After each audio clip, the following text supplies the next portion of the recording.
Hello, good morning all of you. 9th class का जो portion हम पढ़ रहे थे साइंस वाला, उसमें बायो वाला जो पोर्शन पढ़ रहे थे उसको हम आगे बढ़ाते हैं।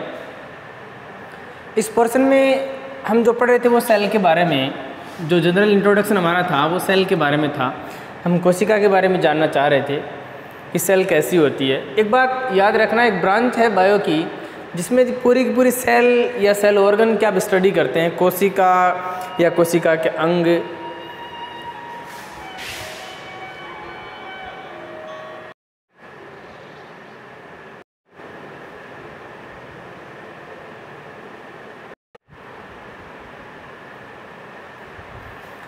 तो हम सेल के बारे में है ना पढ़ रहे थे। तो सेल की जो स्टडी होती है ना, वो एक विशेष प्रकार की बायो की ब्रांच है, उसे अपन साइटोलॉजी कहते हैं। या इसको दूसरा नाम है सेल बायोलॉजी। तो मतलब a branch of science in which study of cell, है ना। कोशिका का अध्ययन क्या कहलाता है? कोशिका विज्ञान कहलाता है। इसे साइटोलॉजी भी कह सकते हैं, इसे सेल बायोलॉजी भी कह सकते हैं। तो हमें तो सेल की स्टडी करनी थी, इसका मतलब हम सेल बायोलॉजी पढ़ रहे हैं या साइटोलॉजी पढ़ रहे हैं। तो सेल के बारे में देखो, जो मेन जो डिटेल हमारे पास थी वो सेल के ऑर्गन की थी। ये सेल की सबसे बाहर वाली क्या है? ये सेल मेम्ब्रेन है। सेंटर में इसके क्या होगा? ये इसका केंद्रक होगा, न्यूक्लियस। बचा हुआ सारा पोर्शन क्या है? साइटोप्लाज्म। तो पीछे वाले जो वीडियो बने हुए हैं उस वीडियो में हमने क्या पढ़ा कि सेल मेम्ब्रेन क्या है, कैसे फंक्शंस करती है। इसमें हमने एक टॉपिक और भी पढ़ा था जो केवल प्लांट सेल में होता है, सेल वॉल वाला, कोशिका भित्ति। न्यूक्लियस हमने पढ़ा है, सेल मेम्ब्रेन हमने पढ़ा है, सेल वॉल हमने पढ़ा है। तो ये जो बीच का सेंटर का सारा पोर्शन बचा है, कौन कौन सा? न्यूक्लियस और सेल मेम्ब्रेन के बीच का जो भाग बचा है वही क्या कहलाता है? साइटोप्लाज्म कहलाता है। और इसी में सेल के अंग पाए जाते हैं, यानी सेल ऑर्गन पाए जाते हैं। तो हमें आज यही पढ़ना है। तो हमारा जो आज का जो टॉपिक है वो क्या है? सेल के अंदर कौन सा था? साइटोप्लाज्म का था। चलिए यहाँ रहने दीजिए, यही अपना आज का टॉपिक है, साइटोप्लाज्म यानी कोशिका द्रव्य। किसे कहेंगे? अच्छा, जो साइटोप्लाज्म है, जो ये कोशिका द्रव्य है, ये मेनली कंपोज रहता है किससे? वाटर से। इसमें हाईली कंसंट्रेशन किसकी रहेगी? वाटर की रहेगी। बाकी और सारे इसमें पदार्थ होंगे। तो कोशिका द्रव्य एक तरल पदार्थ होता है जिसमें कोशिका के अंग पाए जाते हैं। तो कोशिका द्रव्य में पाए जाने वाले अंग क्या कहलाते हैं? कोशिकांग कहलाते हैं। कोशिकांग, या इसको क्या कहेंगे? कोशिका के अंगक यानी सेल ऑर्गन्स। तो हमें सेल ऑर्गन के बारे में पढ़ना है कि कोशिका द्रव्य में कौन कौन से अंग पाए जाते हैं या कौन कौन से पार्ट्स पाए जाते हैं। हम पहले उनकी लिस्ट बना लेते हैं कि कौन कौन से पाए जाते हैं, फिर 1 बाय 1 करके उनकी डिटेल में स्टडी करते हैं। तो उसमें सबसे पहले आपको क्या मिलेगा? जिन चीज़ों की मैं बात कर रहा हूँ यहाँ नोट कर दे रहा हूँ। आपको मिलेगी अंतःद्रव्य जालिका,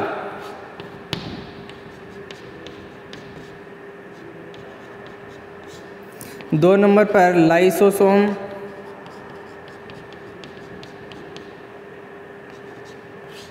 राइबोसोम,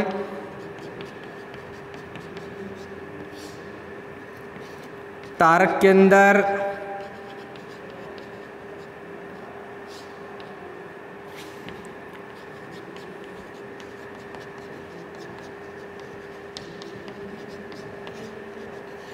माइटोकॉन्ड्रिया,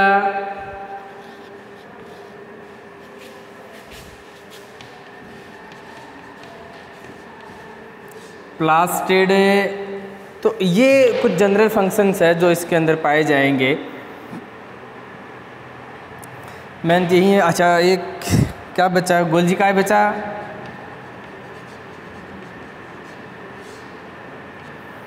अंतःद्रव्य जालिका है, ये 2 प्रकार की होगी। इसमें एक सॉफ्ट होगी, एक रफ होगी।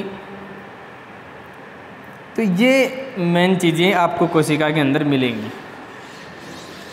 5, 6, 7। तो हम डिटेल में इनको पढ़ते हैं कि कोशिका द्रव्य में जो अंग पाए जाते हैं उन्हें कोशिकांग या सेल ऑर्गन कहते हैं। कौन कौन से होते हैं इसको डिटेल में 1 बाय 1 हम पढ़ते हैं।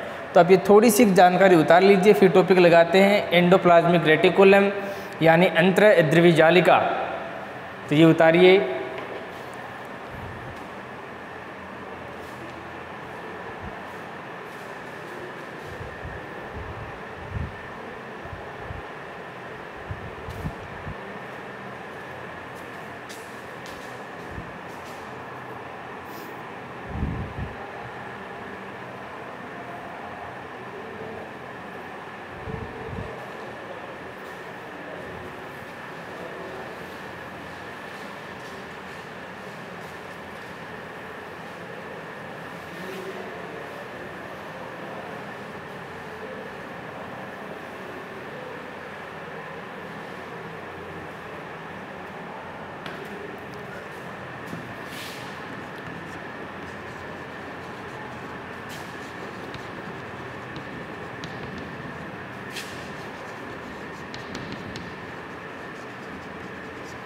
एंडोप्लाज्मिक रेटिकुलम यानी अंतर्द्रव्य जालिका के बारे में हम पढ़ रहे हैं।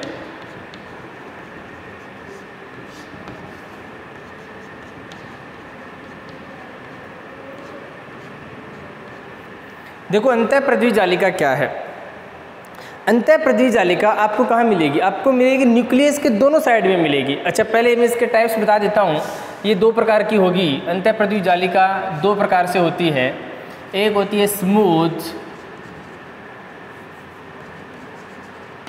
और दूसरी होती है रफ। तो इसको शॉर्ट में ER भी लिखते हैं, तो यहाँ पर मैं शॉर्ट में ER लिख दे रहा हूँ, ये भी ER लिख दे रहा हूँ। यानी एक तो होगी चिकनी और दूसरी क्या होगी? खुरदरी।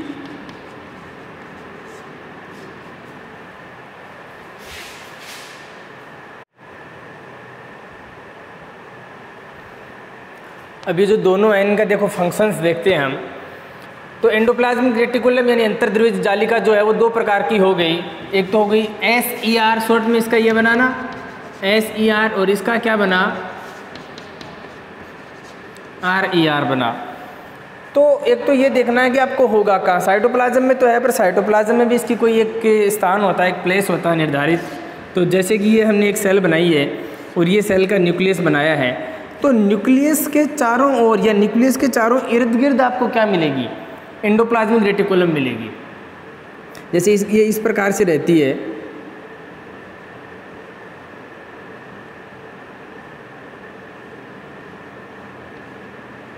इस प्रकार से ये जो न्यूक्लियस है इसके दोनों ओर लगभग कई बार तीनों ओर भी, या राउंड शेप में मिले तो चारों ओर भी आपको मिल सकती है। अच्छा, इसमें ये दो इसके जो टाइप्स है ना, उसका कोई बहुत ज़्यादा महत्व नहीं है कि ये इसका कोई फर्दर कार्य होगा या ये अलग शेप में रहती है, ये अलग कार्य होती है। तो ये जो मैं इसको थोड़ा सा रफ कर दे रहा हूँ, ये तो हो गया आपका न्यूक्लियस केंद्रक, इसका कोई झंझट ना रहे इसलिए। अब इसके चारों दोनों साइड में जो है ना, वो दोनों ही क्या हैं? वो दोनों ही एंडोप्लाज्मिक रेटिकुलम अंतःद्रव्य जालिका हैं। बट यदि आप माइक्रोस्कोप से देखते हैं, पहली बात तो है कोई सेल्स है वो आपको दिखे भी नहीं ऐसे, इसे किससे देखना पड़ेगा? माइक्रोस्कोप से देखना पड़ेगा। जब आप इसको माइक्रोस्कोप से देखोगे तो ये जो न्यूक्लियस है इसके चारों ओर की कुछ जो एंडोप्लाज्मिक रेटिकुलम है वो आपको थोड़ी सी दानेदार नज़र आती है, वो खुरदरी नज़र आती है। उसका रीज़न है क्योंकि इस पर राइबोसोम पाए जाते हैं। तो याद रखना, राइबोसोम है ना, फ्रीली कंडीशन में भी साइटोप्लाज्म में मिलेंगे आपको, बट राइबोसोम है इसके ऊपर भी पाए जाते हैं। तो जिस ये अंतःद्रव्य जालिका के ऊपर ये पाए जाते हैं, कौन से? राइबोसोम्स पाए जाते हैं। ऐसी अंतःद्रव्य जालिका को क्या बोलते हैं? Rough, RER। जैसे कि इसमें माइक्रोस्कोप से देख रहे हो तो इस पर राइबोसोम नहीं पाए जाते, तो ये क्या होगी? स्मूथ होगी, तो SER। वैसे ये देखो इधर वाली भी क्या है? एंडोप्लाज्मिक रेटिकुलम है, और ये भी एंडोप्लाज्मिक रेटिकुलम है। दोनों ही क्या हैं? दोनों ही अंतःद्रव्य जालिका हैं। देखो इसको अंतःप्रद्रव्य जालिका भी कहते हैं, याद रखना, अंतःप्रद्रव्य जालिका भी कहते हैं, इसका दूसरा नाम है। हालांकि कोई ज़्यादा मतलब वाली बात नहीं, दोनों सेम ही है, प्र लगाया बीच में। शॉर्ट में इसको ER से इंडिकेट किया जाता है। तो ये क्या है? न्यूक्लियस के दोनों ओर क्या मिलेगी आपको, या पूरे राउंड शेप में आपको क्या मिलती है? अंतःद्रव्य जालिका मिलती है। इसमें एक साइड रफ रहता है यानी खुरदरा रहता है, क्योंकि उस पर राइबोसोम्स पाए जाते हैं। तो हम ये कह सकते हैं क्या है यहाँ पर? राइबोसोम। इसके कारण ये अच्छा फंक्शंस क्या रहेगा, दोनों तरफ हैं न्यूक्लियस के, तो क्या काम रहता है एंडोप्लाज्मिक रेटिकुलम का। तो इसका जो मेन फंक्शन है ना, ये किसके और किसके बीच में आ रही है, सारा का सारा साइटोप्लाज्म है। तो साइटोप्लाज्म से यदि कुछ कंडक्शन करना है किसी चीज़ का, जैसे कि वाटर को अंदर लेना है या कुछ और चीज़ों को अंदर लेना है या न्यूक्लियस की जो चीज़ें उसे बाहर लाना है, कहने का मतलब केंद्रक और कोशिका द्रव्य के बीच में जो आदान प्रदान होने का काम होगा, किसी भी जैसे कि फूड का अंदर आना है बाहर जाना है या वाटर का अंदर आना है या बाहर जाना है, तो इस काम में जो मदद करेगी न्यूक्लियस की वो कौन करेगी, ये करेगी। तो हम क्या कह सकते हैं, इसका फंक्शंस क्या हो गया,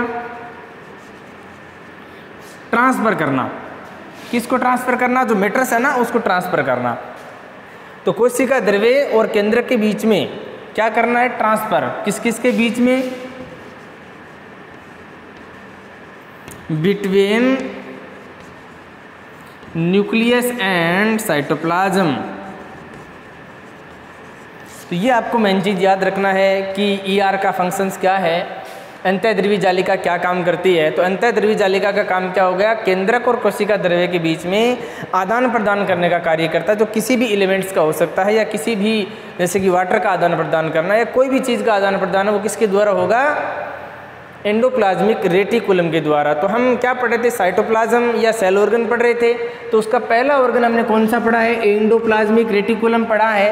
तो ये छोटी सी किसकी जानकारी थी। अगला टॉपिक हम पढ़ने जा रहे हैं, वो पढ़ते हैं गोल्जी बॉडी या गोल्जी काय पढ़ेंगे। इसको उतार लो, मैं रफ कर रहा हूँ फिर।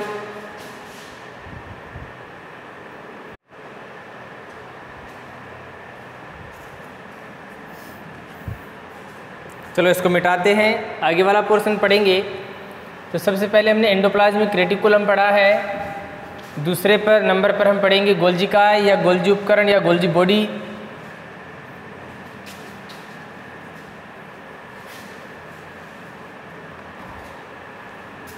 ये एक नंबर का पोर्शन हुआ। दूसरा नंबर का जो पोर्शन है वो क्या है, गोल्जी बॉडी,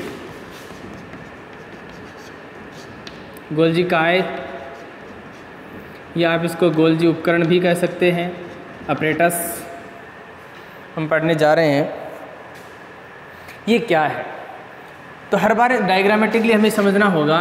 जो ये सेल है, ये सेल का न्यूक्लियस है और न्यूक्लियस के पास में क्या बताया था अभी, एंडोप्लाज्मिक रेटिकुलम होता है, यानी अंतःद्रवी जालिका होती है, चाहे वो रफ हो चाहे वो स्मूथ हो। उसके बाद का जो पोर्शन है वो क्या है, अब यहाँ पर आपको इस शेप में क्या मिलेंगे, ये वाली शेप। जगह ऊपर वाली निश्चित नहीं है, नीचे भी यहाँ पर भी हो सकते हैं। तो इस शेप की जो चीज़ें मिलेंगी वो आपको क्या मिलेंगी, वो गोल्जी बॉडी मिलेंगी। तो ये गोल्जी बॉडी क्या है, ये गोल्जी बॉडी टच में रहती हैं, किसके, एंडोप्लाज्मिक रेटिकुलम के टच में रहती हैं। तो इनके टच में, अच्छा ये इसकी जो डिस्कवरी है वो किसने की थी, कैमिलो गोल्जी ने की थी। कुछ लोग इसे कैमिलियो भी बोलते हैं, कैमिलो गोल्जी ने। कैमिलो गोल्जी नाम का एक साइंटिस्ट था जिसने 1800 के आसपास में ये गोल्जी बॉडी है इसकी खोज की थी, इसकी डिस्कवरी की थी। तो ये गोल्जी बॉडी कहाँ रहती हैं, ये लगभग है वो ईआर के टच में रहती हैं। ईआर के टच में रहने से इसका बेनिफिट है या कोई इसका लूज पॉइंट है, तो वो ये है, बेनिफिट इसका ये रहता है कि यहाँ पर जो प्रोटीन का सिंथेसिस होगा, एंडोप्लाज्मिक रेटिकुलम क्या करते हैं, प्रोटीन का सिंथेसिस जो करेंगे या फूड सिंथेसिस जो करेंगे, तो उसको एक सेल से दूसरे सेल में ट्रांसफ़र करना होता है। इस सेल के अंदर जितना न्यूट्रिशन है या जो प्रोटीन का सिंथेसिस हुआ है उसको अगली सेल में ट्रांसफ़र करना है। तो ऐसा तो है नहीं कि ये एंडोप्लाज्मिक रेटिकुलम यहाँ से हट जाएंगी, सेल की मेम्ब्रेन तक आ जाएंगी और वहाँ से प्रोटीन को बाहर छोड़कर आ जाएंगी, ऐसा नहीं होता, क्योंकि ये तो यहीं रहती हैं। तो इनके द्वारा जो प्रोटीन सिंथेसिस हुआ था वो कहाँ कन्वर्ट हो जाएगा, वो हो जाएगा गोल्जी काय में। और गोल्जी काय क्या करेगा, गोल्जी काय थोड़ी सी वो मूवमेंट करता रहता है सेल्स के अंदर, जो सेल मेम्ब्रेन के द्वारा उसी न्यूट्रिशन को दूसरी सेल में इंटर करवा देगा। यानी प्रोटीन जो बना हुआ है, जो फूड जो कंपोनेंट जो बने हुए हैं सेल के अंदर साइटोप्लाज्म में, या जो बनाए हैं किसने, एंडोप्लाज्मिक रेटिकुलम ने, ऐसे कंपोनेंट्स को दूसरी सेल में ट्रांसफ़र करने का काम कौन करता है, गोल्जी काय करता है। और गोल्जी काय यानी 3 या 4 गोल्जी काय यदि एक साथ रहते हैं तो इन्हें पूटक कहते हैं। तो ये गोल्जी काय का फंक्शन हुआ, हालांकि बहुत महत्वपूर्ण और बहुत बड़े फंक्शंस नहीं है गोल्जी काय के, जितना आपका लेवल है उस हिसाब से इसको समझा जा रहा है। अब गोल्जी काय हमने पढ़ लिया। गोल्जी काय के बाद में जो अगला टॉपिक हमारा आ रहा है वो हम पढ़ेंगे लाइसोसोम।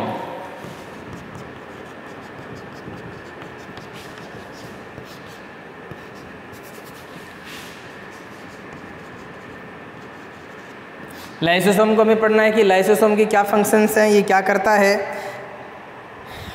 1 मिनट, थोड़ा सा कार्य है इसलिए 1 मिनट रोक रहा हूँ। सॉरी डिस्टर्ब हुआ, उसके लिए कुछ काम था। चलिए, क्या पढ़ रहे थे हम? लाइसोसोम पढ़ रहे थे। तो ये 2 नाम रहेंगे ना, एक तो लाइसोसोम रहेगा, एक राइबोसोम रहेगा। ये जैसे सिमिलर वर्ड है, वर्ड तो सिमिलर है लेकिन दोनों के फंक्शंस क्या हैं, अलग अलग रहते हैं। हमें थोड़ा यही पढ़ना है कि लाइसोसोम क्या कर सकता है। तो कंफ्यूज होने वाली बात नहीं है, आपको एक याद रखना है कि लाइसोसोम है ना, उसकी साइज़ थोड़ी सी बड़ी होती है, और राइबोसोम यदि सेल में होते हैं ना, उसकी साइज़ छोटी होती है। तो ये वो ट्रिक समझ के मानो कि ये कैसा इसका ट्रिक है। जैसे कि ये सेल्स है, तो इस सेल में ये बड़े आकार के है ना, ये लाइसोसोम है। और यदि मैं यही बिंदु ऐसे बना दूँ ना, तब आप इसे क्या कहेंगे, ये राइबोसोम हो जाएंगे, और ये आपके क्या है, लाइसोसोम। तो माइंड में एक छोटा सा ट्रिक बनाने के लिए मैं ऐसा बता रहा हूँ।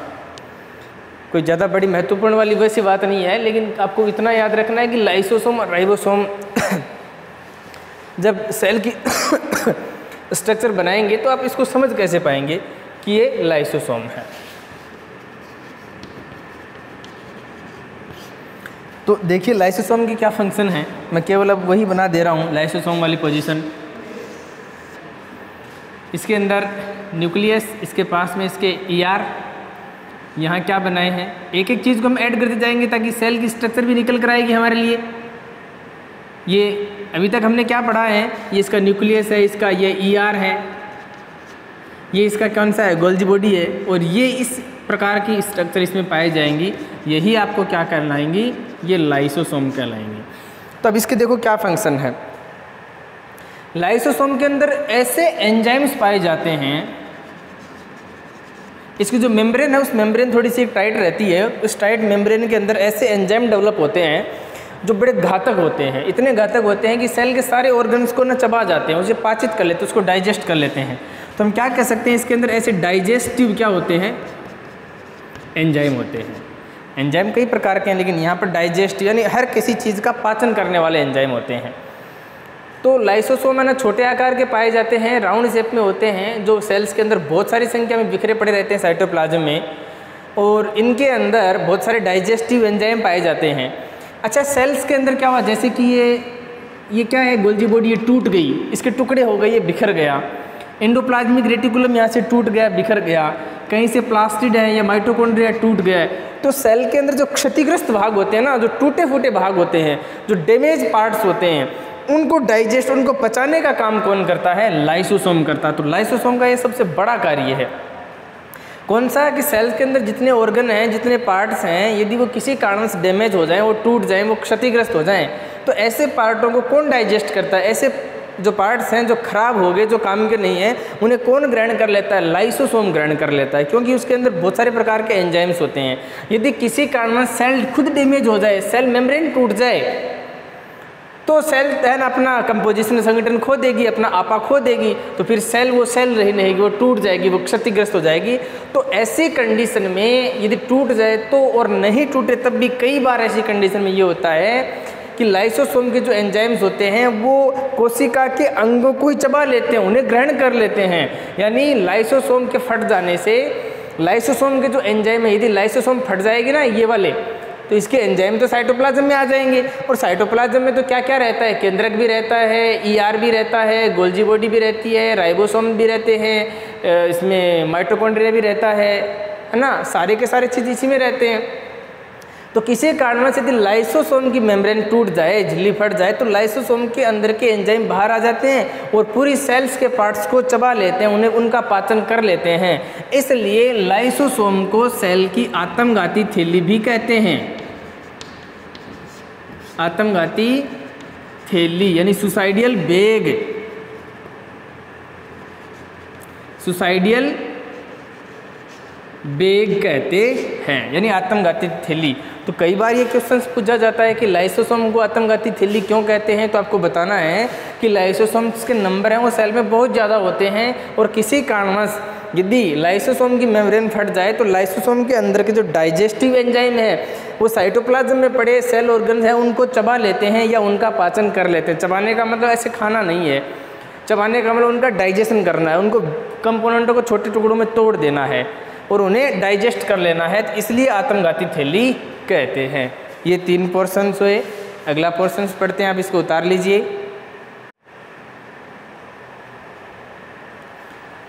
तो ये 3 पार्टीशंस हमने सेल्स के स्ट्रक्चर के पढ़े हैं। चौथा पार्टीशंस क्या होगा? राइबोसोम होगा। मैंने आपको बताया कि राइबोसोम क्या होते हैं, छोटी स्ट्रक्चर होते हैं, कोई बहुत बड़ा फंक्शंस इसका होता नहीं है राइबोसोम्स का। यूँ कह सकते हैं कि सेल का जो स्ट्रक्चर है ना उसको मेंटेन करने का काम करते हैं। तो ये 3-4 पार्ट्स छोटे छोटे हमने आज पढ़े हैं, 3-4 पार्ट्स हम आगे की क्लास में पढ़ेंगे।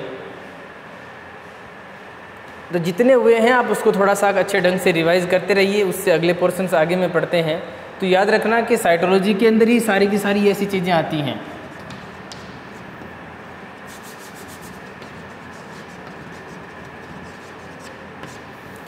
तो कुछ चीज़ें आपको जो मेन चीज़ें हैं, एक क्वेश्चंस मैं आपको बना दे रहा हूँ, आप उसका आंसर है ना खुद लिखेंगे, उसको रिपीट करेंगे कि लाइसोसोम में उसको आत्मघाती थैली क्यों कहते हैं। माइटोकॉन्ड्रिया के बारे में भी रहता ना कि उसको पावर हाउस कहते हैं सेल्स का। अगला टॉपिक हमारा माइटोकॉन्ड्रिया ही होगा। तो आत्मघाती थैली लाइसोसोम को क्यों कहते हैं, ये क्या करता है, एक बहुत बड़ी जो अच्छी चीज़ यहाँ से निकल कर आई है वो यही है।